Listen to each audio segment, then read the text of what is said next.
Live. Thank you very much. Good afternoon, everyone. Today is February 9th, 2026. Thank you for coming to today's Community Advisory Committee meeting. My name is Michael Ross. I'm the Director of Stakeholder Engagement for the NYCHA Monitors. We are here at NYCHA's offices at 90 Church Street. This meeting is also being live recorded and live streamed, and we will post the video on the Monitors website at www.nychamonitor.com. For those present here, there's an attendance sign-in sheet. For those online, we'll record your attendance and we'll post the list of attendees on our website. A few short announcements before we start. First, let me welcome, of course, our returning resident members who are here, Mr. Hall, Ms. Lino, and I see Ms. Tibbs is signed on online. Thank you very much for being here. We also have some guests as well. I'd like to welcome you as well. Regarding the agenda, first we're going to have a presentation from NYCHA on waste management. This will be presented by Mr. Al Ferguson, the Vice President of Waste Management. That's our first agenda item. Thank you, Mr. Ferguson, for being here. And then second, as part of our safety and security agenda slot, we will have a presentation from NYCHA's Chief Operating Officer, Eva Trimble, who will present on NYCHA's plan for upcoming borough-by-borough town halls with NYCHA residents. Thank you, Ms. Trimble, for being here to present on that. With that, and we'll talk more about the details of each in that agenda item. So with that, why don't we move to the first item? Mr. Ferguson, please go ahead.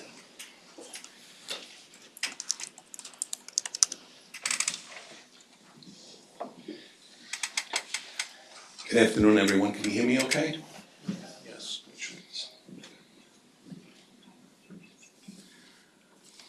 I'm here today. My name is Al Ferguson. I am the Vice President of Waste Management for NYCHA. I'm here today actually with my Deputy Director, Matt Hoffman, and Jose Oquendo is my Director of Waste Management as well. I just wanted to recognize them. Just wanted to give you a little quick background. That I came to NYCHA almost 7 years ago, and I worked for the New York City Department of Sanitation for over 32 years. So I've been in the waste management business, so in the 39-year range. You wouldn't believe it by looking at me, right? I've been doing this for 39 years. I learned a lot. I worked myself up through the ranks. From sanitation worker, I started in Lower East Side, worked my way through the ranks from sanitation worker, supervisor, superintendent, all the way up the ranks, so I learned all the jobs. So the reason why I mention it, it's not about me, it's not about my resume, but it's also about the resume that I have and my staff have, that collectively the upper management of my staff has 140 years of experience in NYCHA and waste management combined. So it helps us deliver our services quickly and in the best possible manner. So I'm going to move ahead.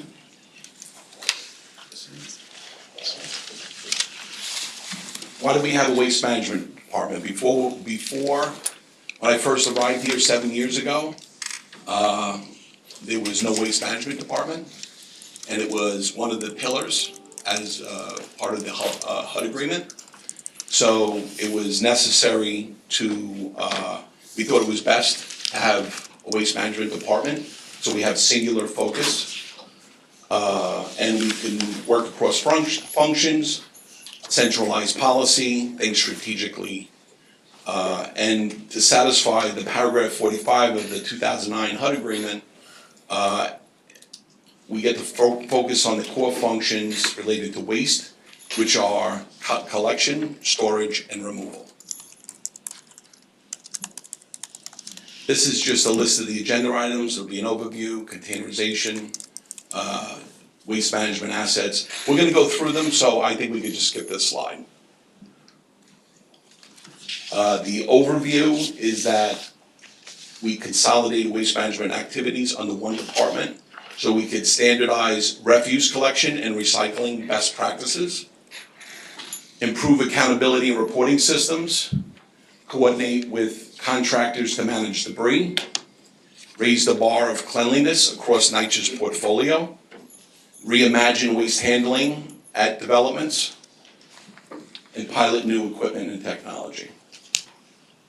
Okay, this is the first major slide. I put a gold star here because NYCHA's refuse, that's the one that brings the pests, is currently 97% containerized. What does that mean? The containers, when we're containerized, we just went through a storm, right? We just went through a winter storm. The first thing sanitation restores, service-wise, after a snowstorm, after fighting snow, is containerization. Because they know it's a fixed asset, and it just fills up. There's nowhere else to store it, and then you start putting garbage all over the place. So that was actually brought back on Tuesday, and we started getting service on Tuesday morning. Okay, so, you know, the event was over the weekend. We kind of know it's kind of recent. So we all have it in our mind that Monday was a rough day. Actually, the dumps were down. There was nowhere to dump anything, so that's why they couldn't be there on Monday. And so it's key. When it's restored, it's one of those things that it's an absolute plus. It's a win-win. It's a win year-round with pests, and it's a win when it comes to snow. And you see what it does to delay services and just upset the apple cart. DSNY, I have a quick little visual here, is the containerization. That is one of the compactors, one of the compactor containers there. Last year, they did, DSNY picked up over 19,000 of these from our developments, to give you a sense of the totality. 19,000, and they generated 140,000 tons just on those containers. That's an average of like 7.25 tons per container. So that's a lot. It's a lot of material. I actually quickly Googled it to see. I did a quick Google AI to see what 40,000, because I try to give people perspective, like a point of reference. And what's 140,000 tons? And the couple different searches I did said that it would be filling up Yankee Stadium. It says 2 or 3 times. I know when I was in the Department of Sanitation, we tried to get a sense of what the daily garbage was and the monthly garbage and to give perspectives. And the next thing I got was a quote from the Department of Homeland Security asking, why am I asking so many questions? About, you know, Empire State Building, would it fill the Empire State Building? Things that people know, you know. So it was, it's a very long story, but it ended well. But it was a story nonetheless. The next thing is the private carters. We also rely on 3 private carting vendors that pick up 13,000 of the containers that you see here. They're known as open box 30-yarders. And last year we picked up over 13,000 of them, and they were almost, it was like 28,000 tons from there. So I'll give you a sense of how much. New technology. The old technology was a hydraulic ram, which is basically, if you look at the slide, the top is the new technology where you see like a giant, looks like a giant corkscrew, and it shreds everything. Anything you put in there, I'm gonna tell you, when we put it in the first development, the workers couldn't put enough stuff in there. They wanted to see, would it take this, would it take a couch easy, would it take a chair, or the design of having the auger is so that we can combine. What I showed you before were the green exterior compactor containers, hydraulic, and then you have the open box 30-yarders. This combines, you no longer need them. It's all one. That eats up bulk like nobody's business. That it shreds it into little pieces. The auger containers, the hydraulic ram, I just told you, we're doing about 7.25 tons on average because we have older equipment. New equipment, you might get 9 or 10 tons. With the auger, we had an auger dumped recently over 19 tons. Now that's not really safe. So we had to pare it back, and we actually are saying it's loaded at a different point. Because it shreds it so much, it's so dense. So why do we have augers? For that particular reason. Plus, we also minimize labor costs, that you hit the button and it continues, cycles it out. The old Ram style that you see there, just visualize it. It's exactly what it sounds like. You throw something in, throw bags in, fill up a void, a space, and it's got a metal ram that uses hydraulic systems to ram it. So if you see there, it was a square, and then it becomes, you know, a rectangle. You know, so that's all it was doing. This other one shreds it down and actually will take up less landfill space as well, right? Because landfill it's filled up. It's by volume, and if it's not broken down here, it's just going to sit there. So, but if it's shredded, like I said, a same container that would hold 10 or 12 tons can hold 17 tons now. Okay. I'm about to say next slide. I'm the guy with the remote. So I can just quickly, this picture is one of our, something that NYCHA never had before. It is a 6-yard rear loading compactor truck. It's garbage truck. And it's a 6-yarder. It allows us, picks up about 3.5 tons. Standard sanitation truck picks up like 10, 12 tons. This is great for our properties. It allows us to navigate. And the thing that I know about sanitation, all my experience, I have enough tickets. Sanitation gives us free dump tickets, so it costs us nothing to dump, ever. And I can just go to the dump twice.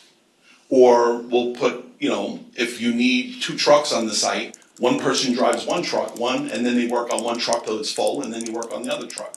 So we work a little smarter.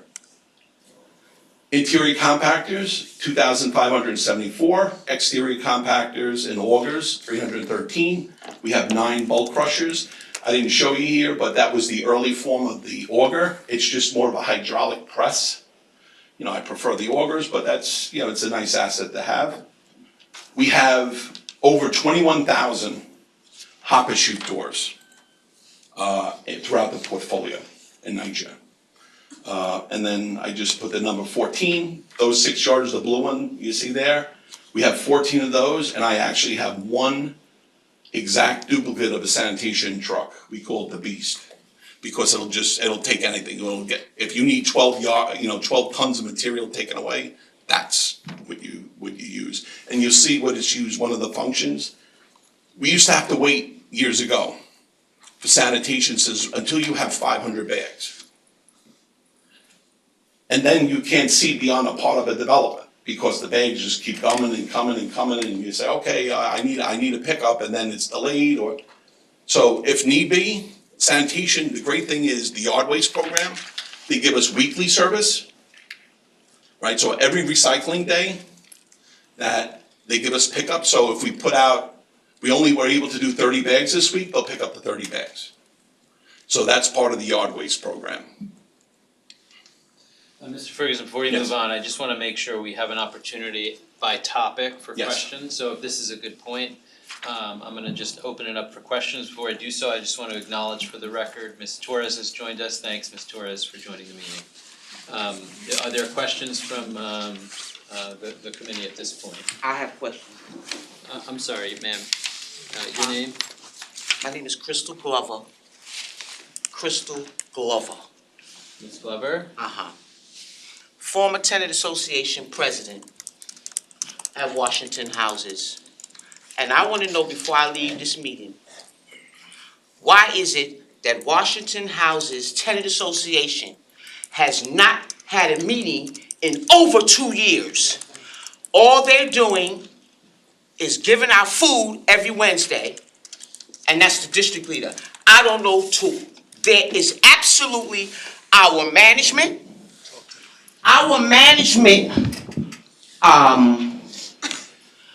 something is not right. Our information at where we pay our rent to our housing assistants, something is illegal going on.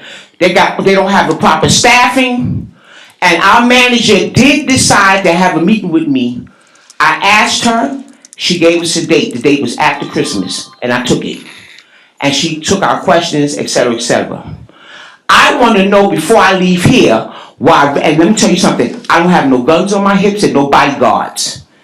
Okay? But for what I'm talking about right now, I'm going to need some kind of protection. Because if there's something illegal happening in Washington houses, why resident engagement is not addressing how the tenant association is getting away with not having monthly meetings, not addressing management, not addressing compactors, elevators that are stuck periodically every single day. That's what the voice is for. Tenant association's voice is to speak for us. And the fact that Washington houses, we don't even know if we have a tenant association. The last time there was a meeting over there was November 26th of 2024, and that was a resident engagement meeting for officers, nomination of officers. And so I want to know before I leave here, because they ghosting me, they're not addressing my issues. The tenant association's husband told me, and he's the sergeant at arms, he told the tenants, don't talk to her. Then he said to me, don't worry, I'll get you later. That's what he said to me. And I want to know why NYCHA is not addressing it. CAC, they don't do squat. We pay our rent and we ain't living there for free. And the last thing I'm going to say, Mayor Mamdani didn't have the decency to address the fact that Michelle Montgomery's chopped up body was found in a garbage bag at the Boricua houses. The maintenance workers lifted the bag and said it was too heavy. She opened the bag and found a head of this woman.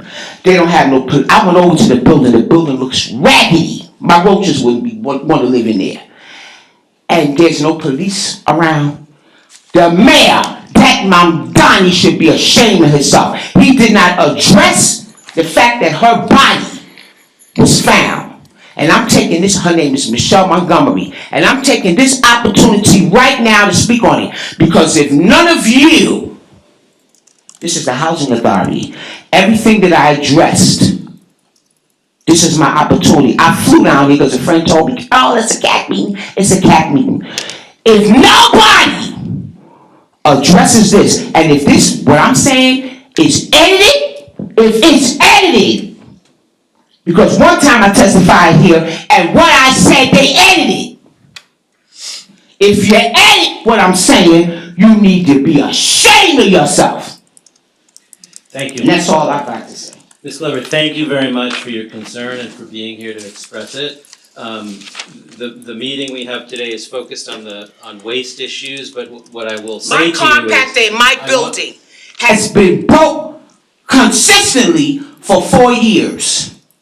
4 years. When I was a TA president, I had a meeting with the superintendent. He tells me, well, if we put this device in the grass, you think the tenants will put their garbage in? I told him I don't work for housing. I don't know what the tenants is going to do. And they put it out there. Yes, sir. Yes, sir. I know this meeting is about the money and what y'all going to do with this, that, and the third. But I'm tired of the disrespect that NYCHA gives us as tenants. We pay rent. Many of us are paying close to $1,000. Now that may not be a lot of money for y'all. Ms. Glover, but I'm telling you, if I don't hear from somebody, if that goddamn Mamdani don't make a presentation about this Michelle Montgomery's chopped up body being found in Boricua housing, there's gonna be a problem. All right. Thank you, Ms. Glover. We appreciate your being here to express that concern. And certainly after the meeting, we should spend some time just making sure we have your concern documented and that we can direct it to the right place. Very much appreciate your time today. Thank you. Returning to the agenda item that we were discussing, are there questions that relate to the first part of Mr. Ferguson's presentation?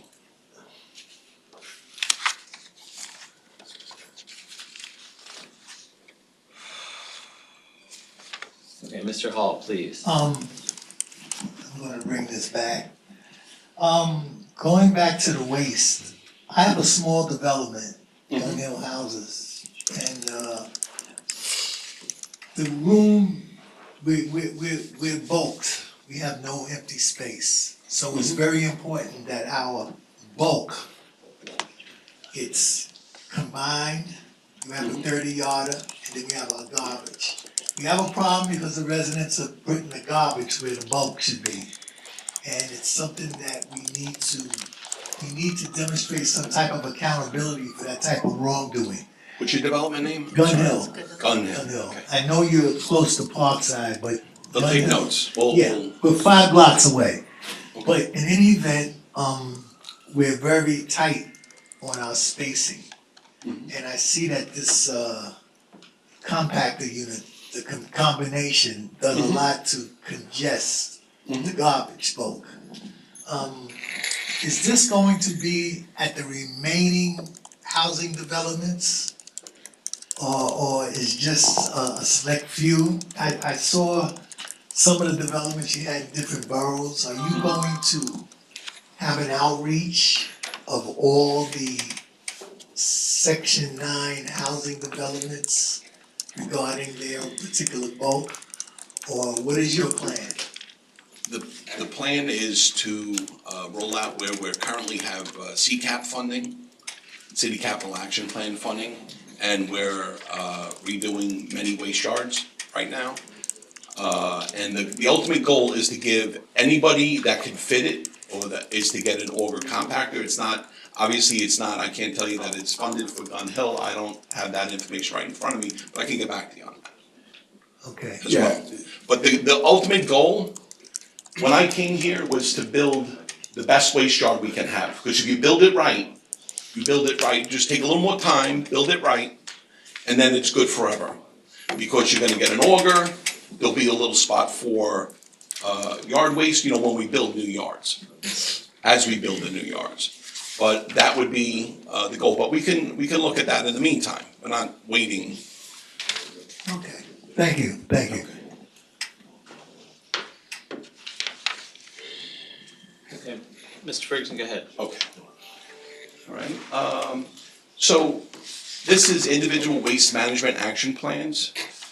We sit down, waste management, my team sits down with local property management, which includes the NA, property managers, supers, assistant supers, caretakers, supervisor caretakers, and supervisor of grounds to discuss their assets. We go through a series of structured questions. We wanna make sure that they're getting the correct sanitation service, making sure that it's one time, we make a house call.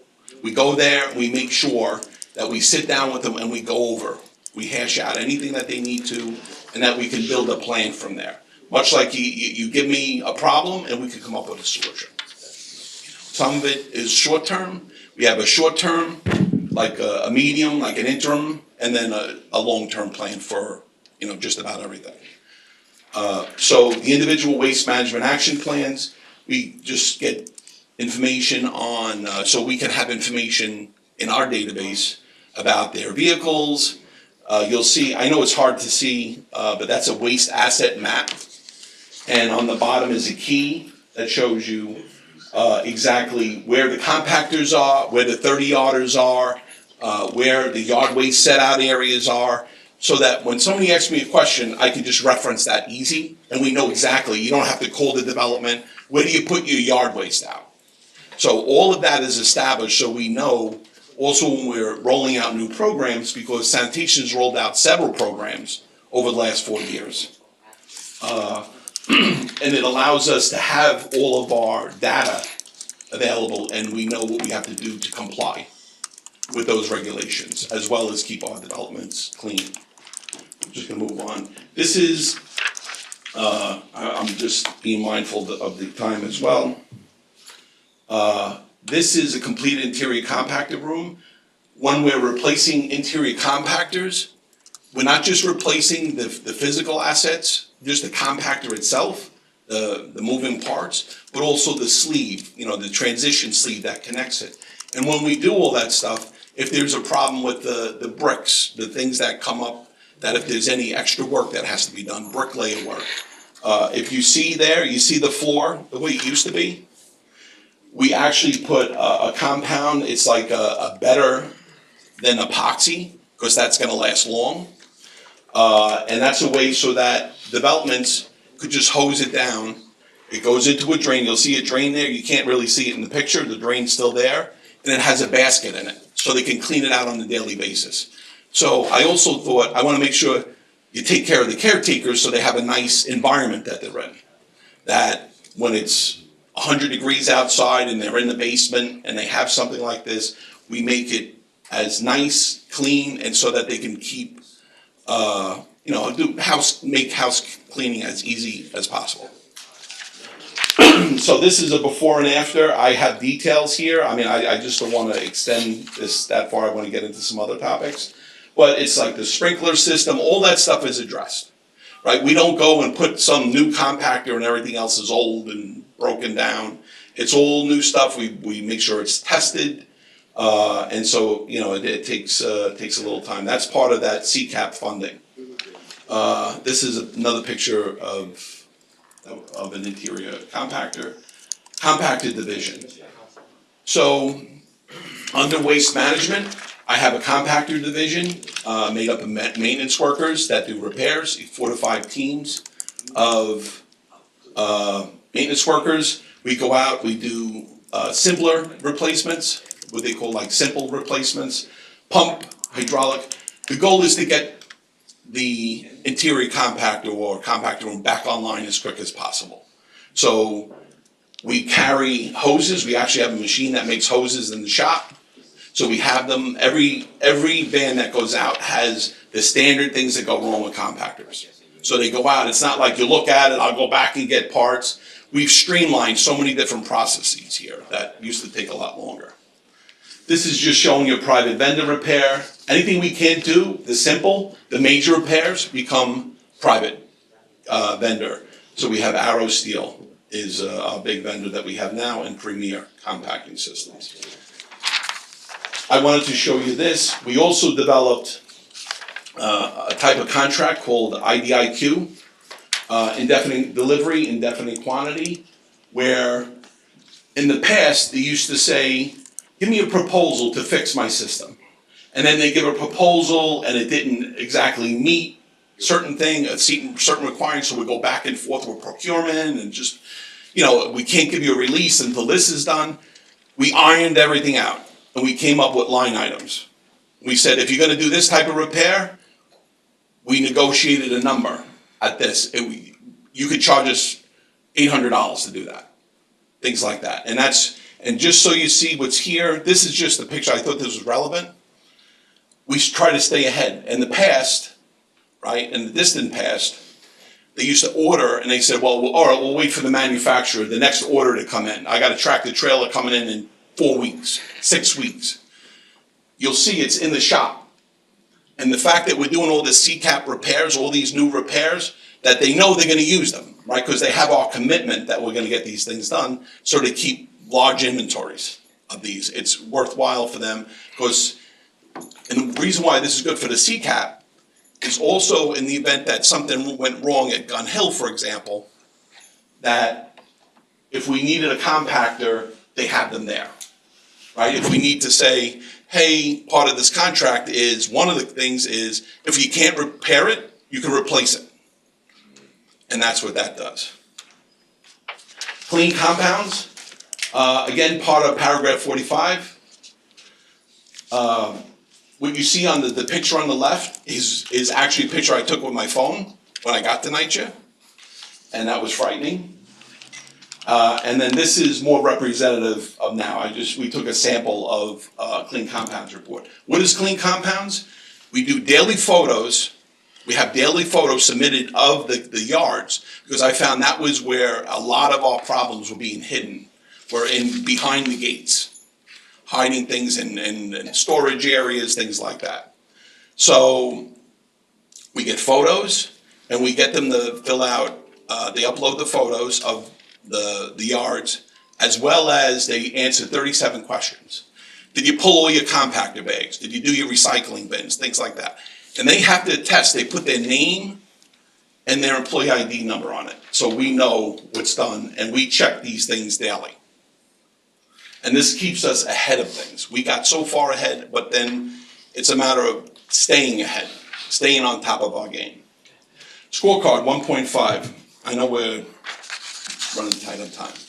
Scorecard 1.5, I definitely wanna show you this and discuss it quickly. Scorecard is a way of looking at the interior and exterior cleanliness of developments with an objective scale. 1 to 5, 1 being the worst condition, 5 being the best. And what we did is, we came up with areas on the outside, exterior, and interior.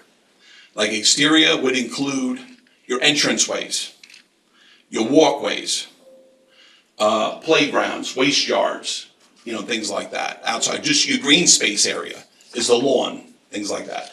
Inside, the lobbies, the mailboxes, elevators, because that's also a source. If the elevator tracks are dirty, that it causes the elevators to malfunction. So again, by keeping tabs on the cleanliness, it keeps your elevators up and running as well, right? And we all like to live in a nice, clean home. The numbers you see there on the bottom, 2021, this was a sampling. The old Federal Monitor had from 2021 to 22, 23, that I worked with them to develop the system. I and my team actually worked with them to develop the rating scale, what we thought was fair. We had 2.7, but the difference is, in the past, they only had a sample. They had a sampling of different communities, some in Queens, some in Staten Island, some in Brooklyn, what they thought were representative developments of NYCHA that they would look at. So those numbers are, I don't want to say they're misleading, but it's not the full set. So we changed that in 2024 to be every development gets rated. And there's 3 buckets. You're either rated monthly, every other month, or every 3rd month. The people who get rated every month are the one with the lower scores. So we're trying to get you rated every month, and I'm happy to say that we've had a couple dozen over the last year shift from the monthly to the every other month. And the goal is to have you every 3rd month, but never to leave anybody out. So 2024, just some notes on there. We didn't begin the program until June of 2024, so the ratings of 3.3 is only for that. And I'm going to tell you, we developed a system that was very tough in terms of rating. And the reason is because the residents, everybody deserves it. You want the toughest rating because you want a home to be proud of, right? You want a nice place to be clean. We all want quality living. 2024, 3.3 was the average for just the second half of the year. And I'm happy to report that in 2025, we're up to 3.6. Why does that even mean? I know it looks like it's incrementally, it's going in the right direction, and it even means more is because if you have dirty developments, it's all the scores. So the bucket that gets rated every month, let's say there's 60 of them, they get rated every month. And then you have 20, I'm just gonna give you some random, 60, 20, 20. The ones that get rated every month are the dirtiest ones. So when they get more and more ratings than everybody else, it kind of cuts down the ratings of the other 2, right? Does that make sense to everybody? That you're adding in, if you get a score on the test, that some developments in the 3rd bucket are getting a 90, where one is getting a 50, so that if you add more 50s, that 90 is gonna go away. So it's the fact that we went up and we had the whole group is significant. Let's just pause. Are there questions to this point on the scorecard or slides to this point? Okay. Ms. Torres? I'm just curious because in my district, we have that whole we have the, you know, the whole Sandy recovery, right? Which is a lot of construction, we're right next to the river. Then we also have the Lower East Side piece, you know, doing the whole thing on the East River, on the east side. And how would those developments functioning? I know, I could tell you about Smith, it's a nightmare for us, you know, in terms of garbage, in terms of the resiliency from the city, not ours. Like their trucks, blocking all kinds of things. And so I'm just curious, like what our scores would look like. Not so much, for me, you know, the staff in Smith now for the first time in like 4 years, I'm happy. You know, we have a working relationship. So, but I'm just curious, and I see them working and doing what needs to get done. So how are these scores reflecting when there's outside entities, right? Who think that because it's NYCHA, they can come and do whatever they want. And don't respect the fact that, you know, we have our own system and we're working towards that. Well, we try to factor everything in. I know, just specifically, I know about Smith. Red Hook has a lot of sandy, still having a lot of sandy that's in it. But I have 3 developments, Baruch, Wall, Reese, Smith, LaGuardia, you know, down the line. I mean, we were really hit with Sandy, so that's why I'm asking. In terms of the scores. Yeah, well, that's one of the things that when we have the private vendors start coming in and all this other work starts going on, we start to see a buildup of waste, just illegally dumped waste, you know, things like that, things that aren't supposed to be there. But you'll see the scores do reflect it. You know, it's not about getting 100 on the test, it's making sure that it accurately reflects what's going on and what can we do about it. The thing is not to have a number for the sake of a number, but to use it to say, oh wow, it's the flag. Like for example, we have, if there's anybody scores under a 3, that normally doesn't, you know, that doesn't have that, they score under a 3, that it would trigger right away, what's going on? Is there something going on at the development? And try to nip it at the bud. But the scores will reflect. It will reflect if something isn't done right. And also there's notes. I'm sorry, I didn't bring the actual scorecard, but there's notes in there that says, we noticed there were contractor had their trailers blocking something or whatever. And that goes to the development to improve. The point of scorecard is to improve the cleanliness. So if we identify deficiencies, which we call the red report, that's the first one. As soon as they're done inspecting it, the great thing that not too many people have with these reports, as soon as they hit send on it, like they're complete, it goes right to the development, it goes right, and they can see everything that was seen today. Like everything that they had were uploaded, like these are the deficiencies, this is what we have, as well as the scores. Is it possible for us to see this, a copy of this, the card, the scorecard? I'd be interested on like what it looks like. Okay. Right, like a report card just to see what it looks like. You know, only, and for me, I'd like to see the scorecard, see exactly what they're being scored on, right? Sure. What the questions are. Oh, absolutely. Because, no, I'm gonna bite my tongue on that one, because I was gonna say, I think the residents, we needed to look at it and maybe look at it and say, this makes no sense, right? I think that for developments that are inland versus developments that are right next to the water, there's different questions to be asked, right? I know that Red Hook, and I happen to know the TA president on a personal note, and we share a lot of the same issues because we live on the water, right? And so that's I would like to, if possible, see this. Sure. And just so you understand how the scoring's done, it's not like somebody looks at it and they say, hey, I think that's a 4. That's a 4 out of 5. It's not just like a subjective random. It's based on all the questions that are being, that go to the scorecard inspector.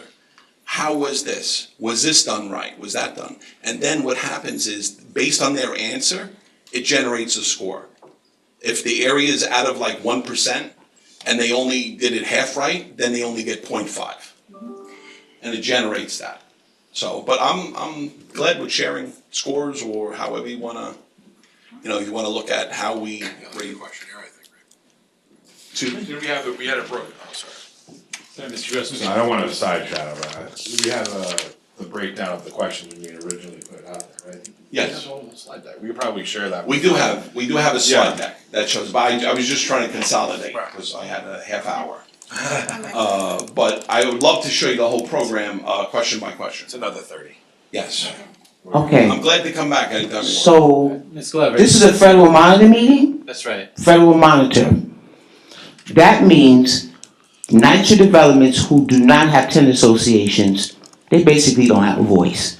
Those developments that do have tenant associations, I'm a former TA president. That's how I know that all this kind of information, see, NYCHA has a habit of having these meetings, and it's like preaching to the choir. How many residents are actually out here to hear this? So you have tenant association presidents who do not share information. These federal monitors and NYCHA employees get all 6 figures and everything while we sitting in our developments with these raggedy behind tenant associations. Not all of them are whack, but there are those who are trash. So the question becomes, I know if I was still president, this information would be shared to my residents. Because that's what good is it if you're not taking it back to your tenants? Ms. Glover, thank you. Just to note for the record, the meeting here is live streamed and publicly available, as will the slide deck. So any residents who you want to forward this to, certainly they can view this and they can log in and. See, but that's NYCHA's to the meeting. gimmick, that's their con. Everything is in black and white, so they tell us, oh, well, it's in black and white, all you had to do was read it. Okay, well, guess what? That was the purpose of forming tenant associations, to give people a voice. And you don't come out and educate the tenants, but you still get a fat salary.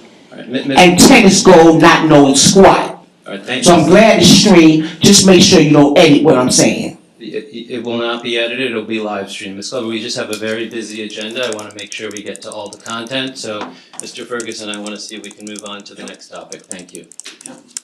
This is just DSNY collaboration, that we get guidance, training, support from them. I put a couple pictures in here. When we first got to NYCHA, there was almost no recycling going on, very little. Or even if it was being done, it was being thrown in the compactor, a lot of it. So this is actually Baruch. You should know, that's a picture of Baruch. I recognized it. That they're, I actually, I started as a sanitation worker across the street when Manhattan 3 garage was there, Yeah. under the Williamsburg Bridge, so. In the old bridge. Yes. So, I wanna go through some of these areas quick. I can buzz through this. Illegal dumping, part of the, individual waste management action plan, people said, hey, I have illegal dumping, it's happening on the north side of my property, this is exactly when it happens, it's happening daily, so I give all the details to the sanitation police. There's a illegal dumping task force, and they have it as part of the areas that they monitor. They picked up numerous illegal dumpers and a whole bunch of other things while they're out here looking at our properties. This is just to give you I'm just gonna go through this quickly. This is here for people to see. The waste we're talking about are construction debris, tires, car parts, things like that. These are all the developments. These are Manhattan developments, all right, that have issues, right? It was like Reese and Wall. This was as per, the last meeting. Bronx, Queens, Brooklyn, Queens, and Staten Island were combined on this one. Polo Pneumatic System, this is in Upper Manhattan. Sorry, before you went, just so, you asked this question before and we kinda saved it for this slide. This is a collaboration with sanitation, so when we see issues like this, we work with them on their enforcement side to do it. So your point of like an exterior party just dumping on NYCHA grounds, we see that a lot. It's unfortunate, it's the truth, but we work with sanitation and actually we've caught, levied fines upon and worked with sanitation on anything that's criminal with, literally for an example, there was a tire shop just dumping old tires in one of our bulk containers. That was followed up on and enforced by sanitation. So that's that collaboration of external factors and how we do that. It's a constant communication, and that was just a high level summary of where we're focusing on with them right now. Okay. I would just say that a lot of the illegal dumping has to do with if developments have a lot of restaurants Yeah. within their community. And trust me, Smith is one of them. We like, and in the winter, it's not bad, but in the summer with the heat, oh my bejesus. The smell, and let's not talk about rodents because I'm terrified of them, but I just, to my point that, and I'm always saying this, people think that because this is public housing, they can come and do whatever they want. And as Ms. Glover actually said, we pay mortgage rents. We're not living for free. And so it becomes important, not only for NYCHA, but the other city agencies to respect, our properties, where we live and how we live. I think you hit it on the head, you did hit it on the head. There's gotta be uniformity. A lot of people think that they can just dump stuff on NYCHA property because they think it's a project, when in fact it's a development. Or many people fight to make sure. We have a church and they were illegally dumping. So what we did is we got together, we call it Neighbors Helping Neighbors. But we did it through the community board because there were not enough enforcement, sanitation. And now we're just getting it, all right? But it's gotta be a collaborative and we have to work together. Because that's the mentality a lot of people have as they go from one development to another. So the uniformity makes it a short shot, so that's essential. Thank you. And the mayor don't think enough of us either. The mayor. He don't think enough of us. They consider us garbage in public housing. But that's gonna stop today. Cause God don't love ugly. If there's a God, it's gonna stop today. Cause I'm sick of it. We are human beings. You got dead bodies, chopped up bad bodies, sitting in garbage bags in housing developments. Yesterday made the first week, and you don't hear the authorities talking about it. The authorities didn't even mention it, and the mayor didn't have the respect to talk about it. And I don't care who don't like what I'm saying. I'm tired. We are exhausted. We have no help. Our precincts seem like they with the criminals. There used to be a time where you had, and I don't care if this is disrupting your flow of your meeting, because this is the only opportunity that we tenants have to come here and speak. There used to be a time every month that the PSAs met, they would come to the tenant association meetings. They can't do that now because our community centers are closed. Washington Houses Community Center, they fixed it up beautiful, and what happened? That filthy leak left mold everywhere.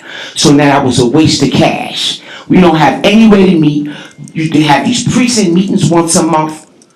You can count the tenants, and it's not that people don't want to come. They're scared because it appears that the crime, the criminals, and the cops is in together. That's the way it looks.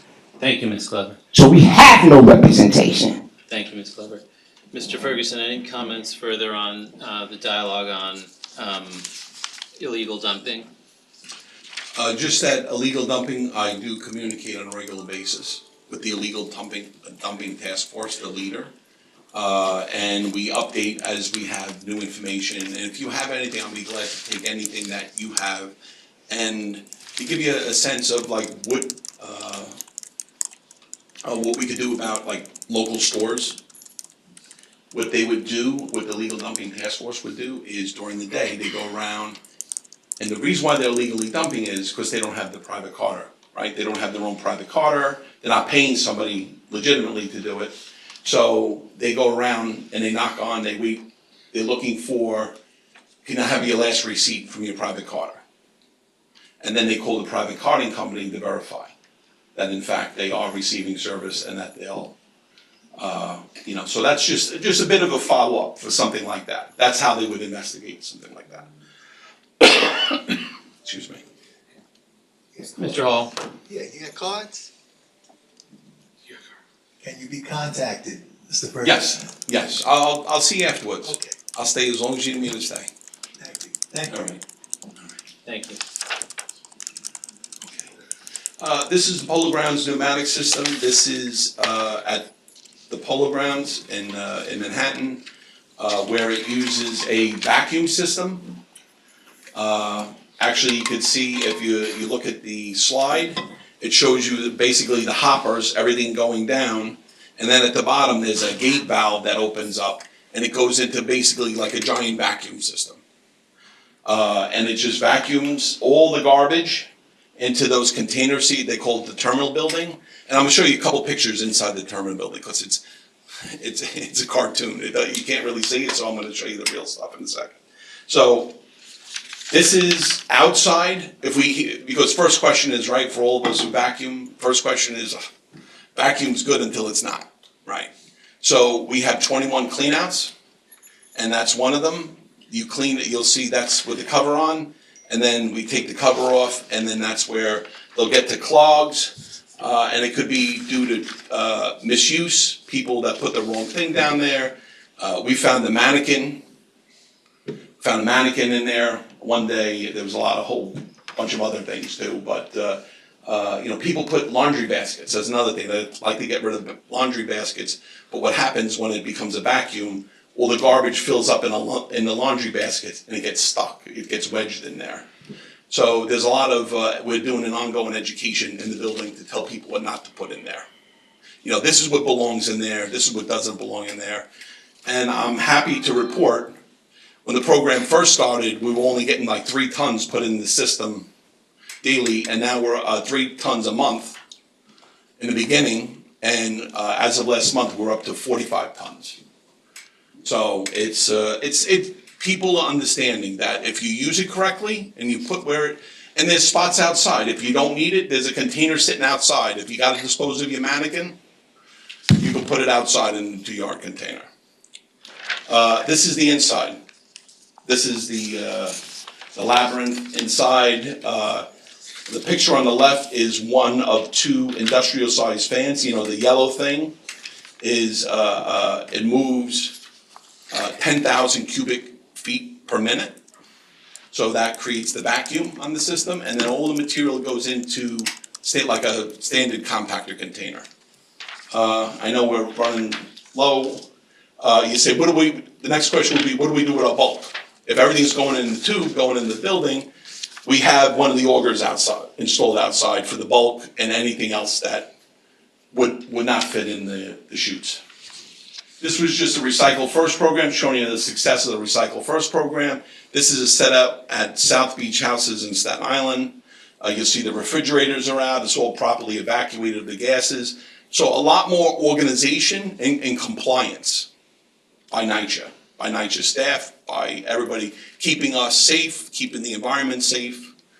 Sustainability programs. That's a mattress. We have a mattress program where we actually are recycling mattresses. There's a whole process for that, but we're doing it in 52 developments right now.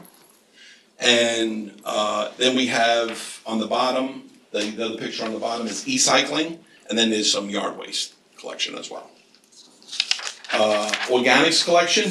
This is to show you that this is part of what you see up there is like what we consider yard waste. It's grass clippings. We equipped our lawnmowers with double blades, so it could be mulching, so you don't pick anything up. It stays on the grass, and it's actually healthier for the grass. So we have done that in 26 developments. And that's if you've ever seen that orange thing that says compost, usually says compost on it. That's the food waste organics.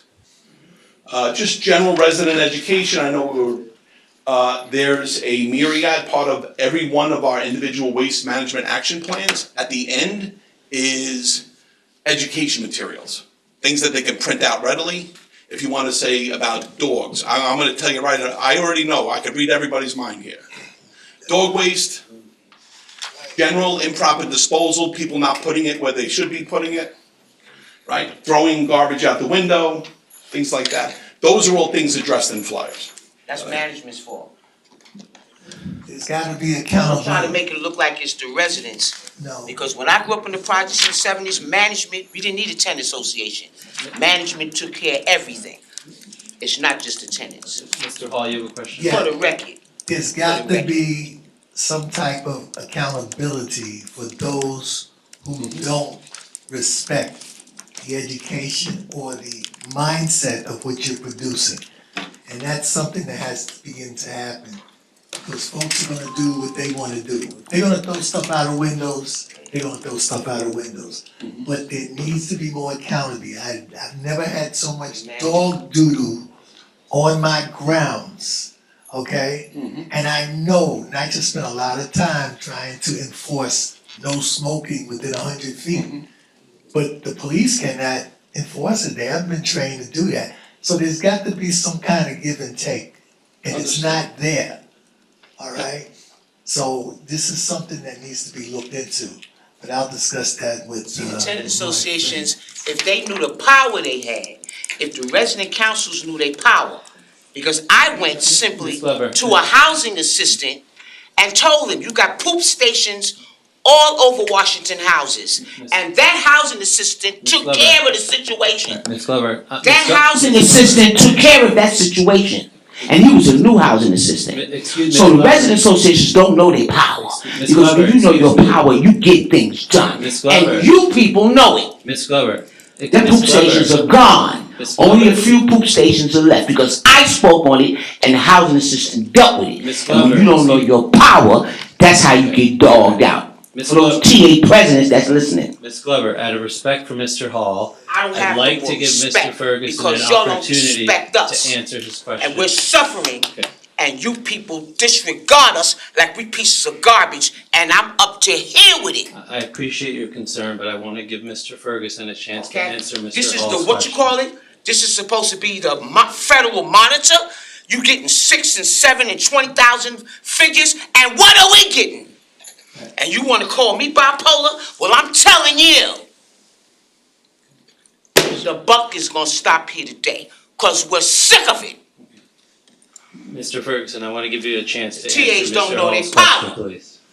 Thank you. They have the power to go to tenants and tell them, and form committees of grievance and deal with compliance, well, they don't do squat, and the list goes on and on and on. And I'm gonna tell you something, if anything happens to my lease, because I'm speaking up today, they're gonna be hellfire.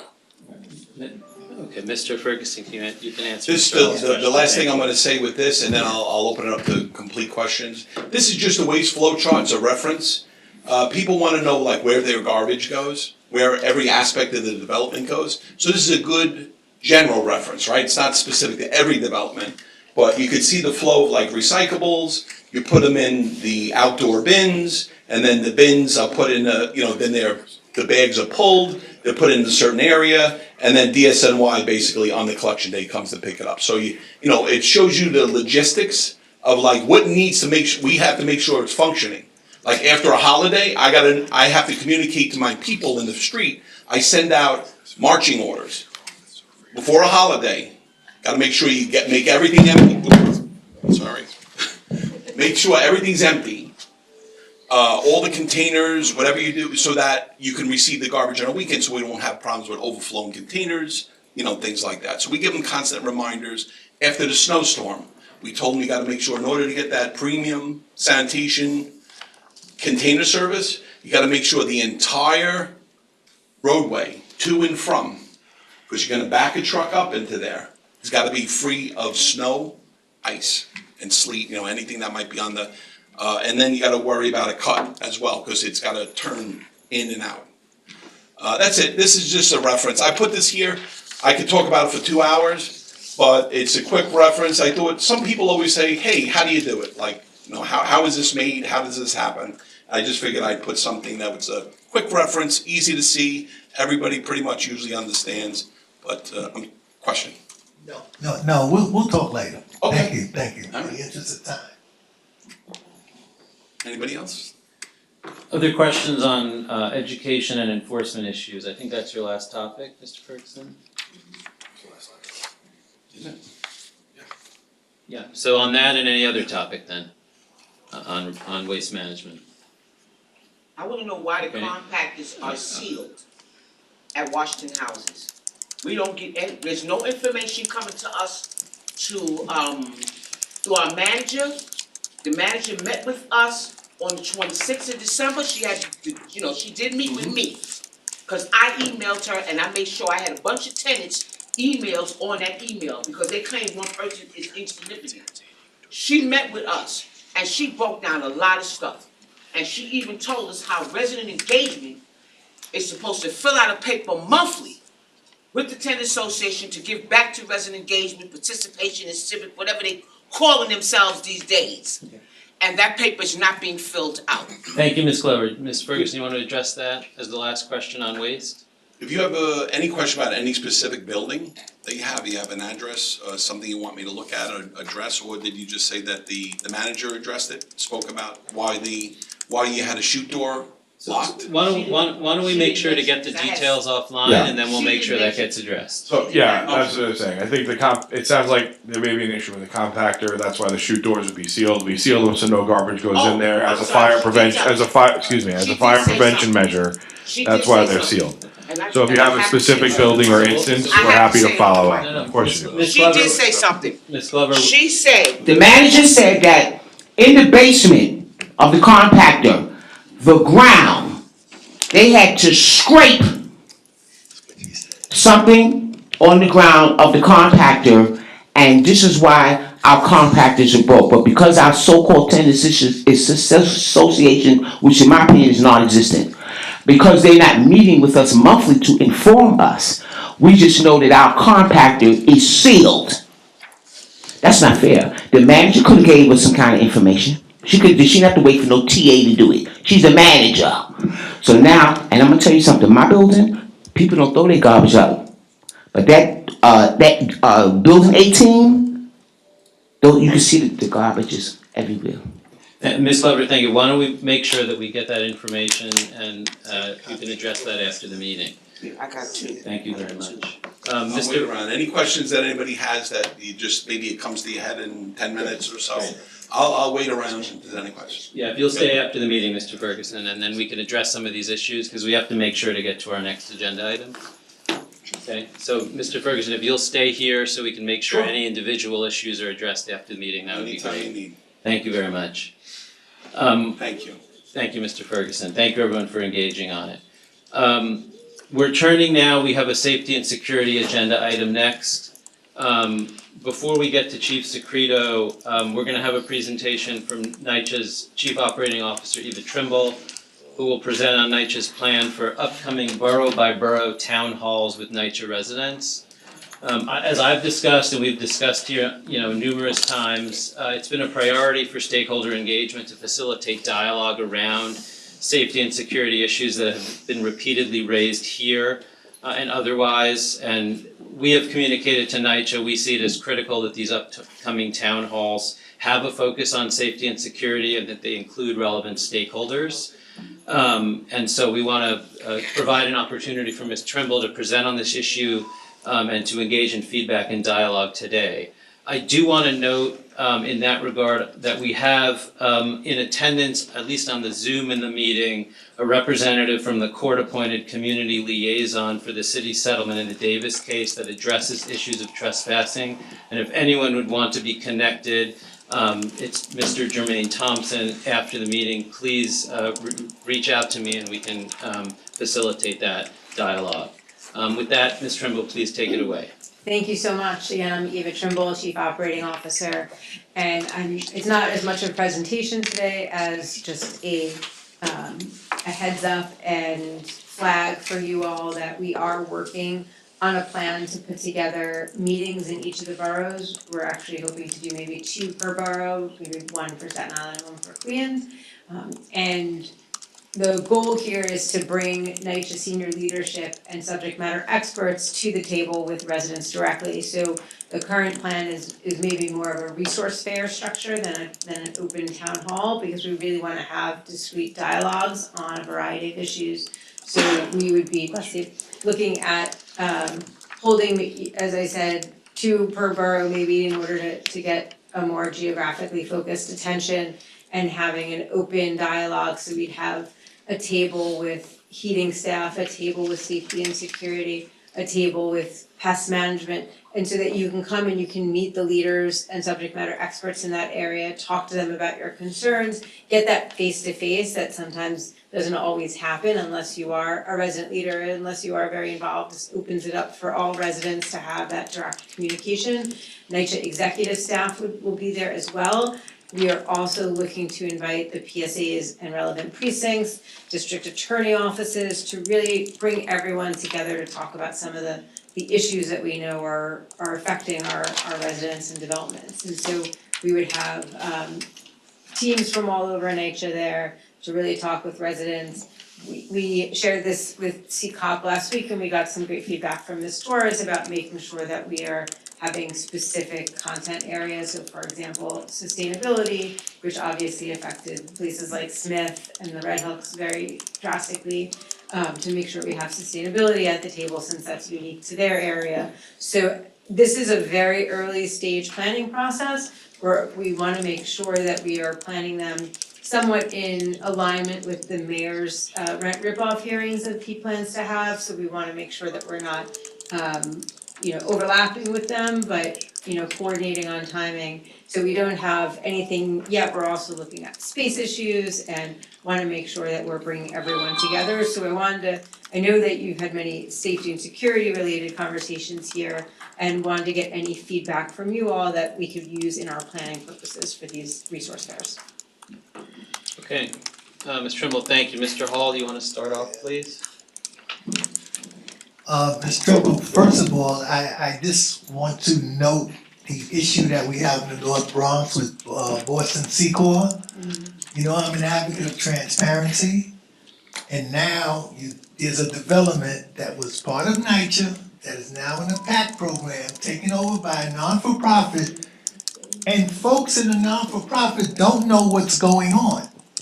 They don't know what's happening. They're in hotels. I believe the hotels are expiring on the 13th of the month. And they're being left out. And this because there's no transparency. Needless to say, there was no transparency in the beginning when they were occupied to be taken over by PAC. But that's another conversation. Now, the residents need assistance. And the individuals that you have for the non-for-profit who've taken over are not being consistent in transparency as to what is going on or what is going to be going on in the best interest of the residents that have been displaced. And even the TA president is in a hotel. Okay, so there's no conversations whatsoever. Can we get some immediate assistance? Yes, and I'm happy to talk to you afterwards to find out more about this not-for-profit that you think isn't involved, but I can tell you there has been heavy coordination with the PAC partners and with the residents. I was on site by 5 a.m. that morning of the fire to help assist and coordinate with our partners. We worked with every resident to get them into hotels. The PAC partner is covering the hotels. They've been doing updates. There are daily phone calls between NYCHA and the PAC partner on coordination of this issue and to make sure they're moving forward. The biggest issue that we're waiting and hoping for is that DOB will lift the vacate on the lower floors so that we can bring everyone back home. That is the number one focus and priority of the teams working on this, is to get everyone that we can get home from the hotels. Okay. And they are receiving additional social services, foods, transportation. So I have everything that the partners are providing to residents, and happy to share more with you after. Okay, we'll talk. Thank you. Thank you, Mr. Hall. Ms. Torres, you would? No, with all due respect, I was just gonna say the conversation also has to be with the resident association on a daily basis. There's gotta be because the residents are not gonna go to NYCHA, they're going to go to the resident leaders. So there should be on a daily basis, at least the manager speaking to, I'm having a good time in Smith because those are conversations that I have, not me and my manager, but my whole executive board at all times with the superintendent about issues that are happening.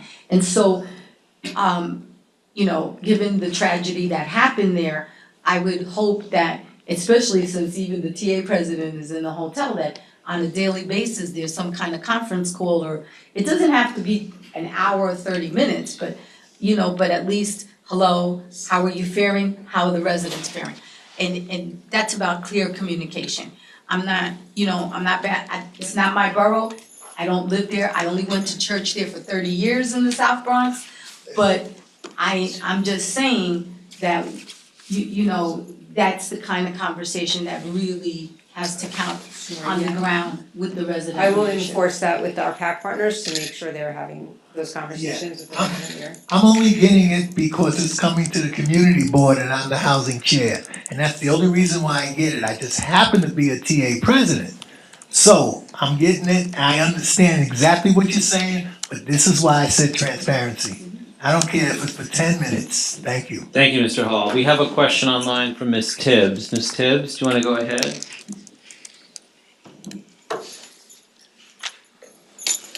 Can you hear me now? Yeah, we can hear you now. Ms. Tibbs. Okay, to piggyback off of Mr. Hall, I'm extremely concerned at what's happening at Boston Secor. I've heard all the way down here that not everything is as positive as what I'm hearing on this call right now. You have residents, well, let's start with Wavecrest. Wavecrest told the Red Cross they didn't need their help anymore. You have residents that can't even get a spare change of underwear, and Wavecrest is not helping them with this. As a development that now is in the early stages, as mine is, going into PAC, I find it very disturbing knowing that you guys are still allowing Khalil companies and Wavecrest to exist as part of this PAC program, and that the tenants are not getting the assistance they need. I have spoken to residents that have been separated from their children because Pierre Downey from Khalil refused to put them in a hotel close to their school because he didn't like the resident. So there is favoritism going on up there. And unfortunately, the current TA president, because the last one passed away, admitted she signed a non-disclosure agreement. So she's not talking at all on behalf of her residents. She may be sitting comfortably in a hotel while some of her residents, I'm told, are now in shelters, but she's not doing her job. Some of us actually do our job. Some of us tell our residents what's going on. The president of Boston Secor is not. If I'm hearing it all the way down here about how residents are not getting fed 3 meals a day, are not given proper stipends to go out and buy a pair of socks or gloves, then there's a problem with this. And NYCHA has handed all of this over to Wavecrest and not stepped up. You still own the land. You need to do your jobs better. I yield. Thank you. I will follow up on each of those concerns. Thank you, Ms. Trimble. Okay. I just want to acknowledge Mr. Martinez has joined the meeting. Thank you, Mr. Martinez. We're in the middle of a presentation relating to NYCHA's plan for borough by borough town halls upcoming and soliciting feedback on that. So we've had a few questions. I want to just make sure, Ms. Lino, you haven't spoken, and Mr. Martinez have a chance to ask any questions on this topic. How y'all doing? So I heard you say town hall, but then Ms. Trimble said resource. So which one is gonna be? So we're now calling it more like a resource fair because we really wanna have more of these direct conversations, rather than just an open forum. So it'll be an opportunity for residents to go table by table to subject matter experts and get their answers, find out more information about what's going on in those areas. And then executive leadership will be there for one-on-one conversations that are unique to their development or apartment. So kind of a combination of both, we've been working on terminology. Okay, because I think it's really important to have the conversation with the residents. It's really important. I know there's been a lot of changes that's been happening with public housing for the past 10 years already. I really want you, NYCHA to really prioritize the residents. We want to make sure that their voices matter. They don't have to be on the board and or anything like that, in order for them to have their voices heard. So I really, I want to emphasize that you all have the meeting with the residents. It's really important. Okay, thank you. Thank you, Ms. Lino. Mr. Martinez? Can I just add one more Yeah, in please go response? ahead. I just Yes, also of wanna course, please do so. highlight that when we restructured resident services this summer, one of the main changes we made was to put a neighborhood service coordinator in a development within every neighborhood. So there's 29 neighborhood service coordinators across the city now, actually at a development on the ground, available to speak to residents. So we really encourage you to reach out to your management office to find out who your local neighborhood service coordinator is, where they are in your neighborhood, so that if you have an issue, you can come to them and talk through that with them, and they can connect you with services or help. One of our ways to try to get more direct communication with residents. Thank you. Mr. Martinez? Thank you, and good afternoon to all. I'm sorry I'm late, I'm stuck in the trains for about an hour, but nonetheless, so the resource fair, and I didn't get a chance to get the full explanation, but I did get the gist. This is pretty much a resource fair. But it's not going to address the NYCHA connected crises that we have in our specific communities across NYCHA. Public safety issues that we have, management issues that we have, interactions that we have, policy issues, policy failures that we have, that's going on that's deeply impacting directly our communities individually and collectively. I know that the Federal Monitor started off with conversations that was going to influence and address some deficiencies to see if we can make some progress, to have that evolve or devolve into a resource fair and then isolate individuals and not discuss the prominent matters that are deeply impacting us, I think is problematic. We really need to impact policy here. Yeah, so I think we're still aligned on that goal, we're just getting there in a slightly different way. So for example, one of the examples I mentioned before you got in was the safety and security aspect. So we will be inviting the precincts and PSA, we'll be inviting the DAs, and we'll have Suprito and his team there, so there'll be a safety and security table with all of those people around that you can come and talk in conversation with everyone involved, from criminal justice to law to our own team, to talk about some of those issues. So that's an example of how I do wanna have a deeper conversation about specific issues, rather than an open forum where we don't get to respond and that it's not always relevant to everyone. So someone can be dealing with passenger waste management at their table while someone else is dealing with safety and security. Like, make it very personal to the resident what their issues are, so that we can have a deeper and more important conversation. If I could just briefly respond to that. So this has been the conditioning that we've come to expect, these kinds of conversations that lead to brick walls. When we have these individual conversations, the leaderships in these specific entities give us excuses and then pitch it off or point fingers and blame someone else, and then we don't have the actual impact that we need. I think we need something that's going to be more focused directly on the goal of making the changes that's immediately needed at the housing authority's ability to start creating a better quality of life and addressing public safety issues and taking a stance on public safety issues, because the housing authority seems, especially from the last CAC meeting, seems to not take a stance and just go with the flow with the deficiencies of both of the NYPD, right? And connecting that to an irrelevant matter of the district attorneys. District attorney's prosecutorial discretion does not override or should not impact NYPD's enforcements. And their declarations and the declarations from the public safety office to say that, well, it's not happening, as if to pretty much give it the permission to not happening, that's a significant issue that we need to discuss and have a permanent solution moving forward. I understand that, and I wanna be clear that these resource fairs are not meant to prevent any other conversations from happening at the same time. We can have multiple actions to get there. I'm very well aware of the situation you're talking about, and we are also talking with our board chair about setting up a convening with the district attorneys to talk about it. We're also setting up meetings with Chief McAvoy at NYPD, so we are taking a stronger look to make sure that each of those partners of ours are doing the most that they can do and not pointing that finger at each other. So we are trying to bring everyone to the table specifically on safety and security, and that will happen concurrent to the resource fairs happening in the Adams stuff. Thank you.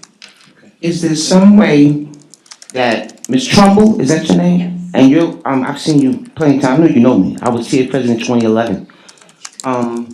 And it's because of me, infill was canceled in Washington houses because we used our TPA funds, tenant participation activity funds, $4,000 of it, and the urban justice got us a lawyer, and that's how we was able to cancel Bloomberg's infill under my watch. So that's why I'm trying to tell these resident associations, you have the power, you can shut it down. They don't know their power. First of all, when you give this town hall meeting, make sure you let the manager know. Because for one thing, we don't even know if we have a TA Washington houses. And I'm hoping that someone that's under the listening ear of me talking would investigate and find out, do we still have a tenant association / resident council or whatever they're calling it these days? Because if it continues to go ghost and no one is telling me why, Curtis Williams, this one, all these different names, all these people, and CCOP, the Central Council, District Council of Presidents, Manhattan South, which is where Washington House is under, we don't even know if there is a District Council of Presidents, a City Council of Presidents, which one of the finance person is sitting right there. And we don't hear anything from anybody, we don't know squat, and it's a disgrace. And I'm telling you, I don't care who don't like it. We got children that live there. We got all types of people. We got welfare recipients. We got retired individuals. We got nurses and doctors. We got all types of people living in public houses. So don't put your nose down at us. Don't do it. When you decide to give your town hall, make sure you tell those TA presidents and TA boards that are actually showing that they're doing the work. Let them know about it. And the ones that ain't doing the work, like where I live, make sure the manager finds out about it. Because the PSAs and the precincts, 23rd or whatever, the only meeting that they're having is that PSA meeting at the end of the month, and it's a disgrace. And yes, I hope I'm embarrassing the skin off of y'all, because we are tired. You got bodies turning up, chopped up in buildings. Now there's a problem. We can't sit back and be quiet with stuff like that. And none of you people even have the decency to make a public announcement to the television to let people know we are highly concerned about our residents, not in turning up in bags. We care about you, and we will be getting back to every development as soon as possible. Thank you again, Ms. Clever. Ms. Lino, did you have a question on the town halls again?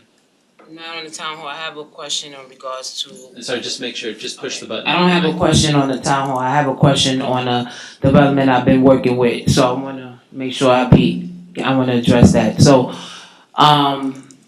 last week, Conley Life in Sheldon. So apparently there was funding allocated for them to get elevator repair. There's a gentleman that came to Conley Life on February 5th. His name is Mr. Gill, if I'm not mistaken. Went and spoke to the TA president there and stated to her, when she asked about the elevators, the gentleman stated to her that NYCHA wants to do a couple of elevators a replacement at one time. However, NYCHA is waiting for the PAC program in order to take care of the elevators. So my question is, if there was money already allocated for them to get the elevators replaced, why do they have to wait for the PAC program that is not allegedly happening until 4 or 5 years later? So I can double check on the timing details, but in general, if the property is going to convert at some point during the construction timeline, then it makes sense to allocate those monies towards the project so that the new manager would add that into their entire construction scope. There's a lot with construction that you have to obviously coordinate, and so we wanna make sure that that work is well coordinated with any other construction going on at the development as part of the PAC work. So it may be that if we're thinking, elevator projects can take a little while, and if we expect that timing of that project to happen alongside the timing of a PAC project, we will include it in that scope instead of taking it on directly. But I can follow up more specifically on the timing there and get back to you. Thank you, but I just wanna make sure, because these are seniors, and I know that they had an issue, they were waiting for like an hour and a half in order for their elevators to be repaired. The TA president had to walk up the 9 flights of stairs. Remember, these are senior buildings, and we wanna prioritize them to ensure that they got a working elevator. Yes, They understood. don't even tell the tenants that there are stair climbers. Sir, I respect you, but I'm tired. You see these bags under my eyes? They're not here for nothing. NYCHA, every borough has stair climbers. I'm not a TA president, but I was able to call the 707 number, and they got the stair climber to my development in 40 minutes. A lot of TA presidents don't even know there's a stair climber. So there's all this information that NYCHA got. They get all these big salaries and stuff, and us poor little us, we don't even get the information. We Thank do you. regularly share, every time there's an outage, we speak with the resident Share it to association who? president, and we share with the Exactly. TA The president. TA presidents, those who are doing the job, like this gentleman that's sitting here, he's here. How many are out in this audience? Because all y'all care about is making sure it's in black and white on the internet, because y'all know that the people are not following through, even with the elections. Oh, well, we can't come up there and tell y'all what to do. It's an electoral, it's Democratic and Democratic. But yet y'all still getting 6 and 7 and 8 figures, because you know the TAs are not, they don't know their power. Y'all know it. And that's why you just keep riding it out. And then you change, 1 minute it's resident engagement, next minute it's participation in civic, whatever they calling it, and all this kind of crap. And you see this face, anything happen to this face, everybody in this room that's working for NYCHA will be held responsible. Ms. Cleverthing, I wanna make sure we have time, there's a question online from Miss Simone Hall. Go ahead, Miss Hall. Hello, federal monitors. I want to thank Mr. Robert Hall of Gun Hill Houses, Miss Tibbs in Manhattan, and Miss Crystal Glover for representing and speaking aloud on these very pertinent issues. But as far as Boston Secor houses in the Bronx where we're residing, we did have a well-known gas leak, gas explosion that blew a and fire in the building January 24th. And not only have the residents been displaced and not really able to be monitored or found where they're located, but in terms of the residing residents here, we have no communications plan coming from Wavecrest Management. They have not reached out to the tenants with any actual real-time information. There is a message that has been circulated with a flyer that says there was an emergency that caused the elevator to shut down, but no indication that there was actually a fire. And the main explosion that happened at Building 1, 3485 Bavona Street, was actually one of 3 fires that happened. The first 2 were January 10th in an apartment in Building 4, 2175, 2185 Reeds Mill Lane, and a second fire with no details as listed by Wavecrest Management on January 12th. So with that, Con Edison has no idea from no reports that there was a fire or explosion. They don't have that anywhere in this system that's listed. They said no address was listed for 2175, 2185, or 3550 Bavona, and said nothing shows up in their system for the gas being out. Or They- for the address. And then we called 311, and which we transferred to NYCHA, and we've had no cooking gas since Saturday, January 24th, 2026. And then when I spoke to an intake called Amina, she said, well, call 311 again. She said, I can't help you. Okay. So Thank you. Boston Secor is not being recognized as NYCHA or private management because they cannot identify the address in their system. The first responders have particular addresses and they're not sure where to show up. And Preservation Logistics told some tenant that we really don't have to do anything for you since you're all on welfare. Thank you. Wow. So we're Ms. not Hall. all on welfare. Ms. Hall, thank you very much for raising that But this concern. is a miracle. Thank you for listening. I'd like to cook something. Thank you, Ms. Hall.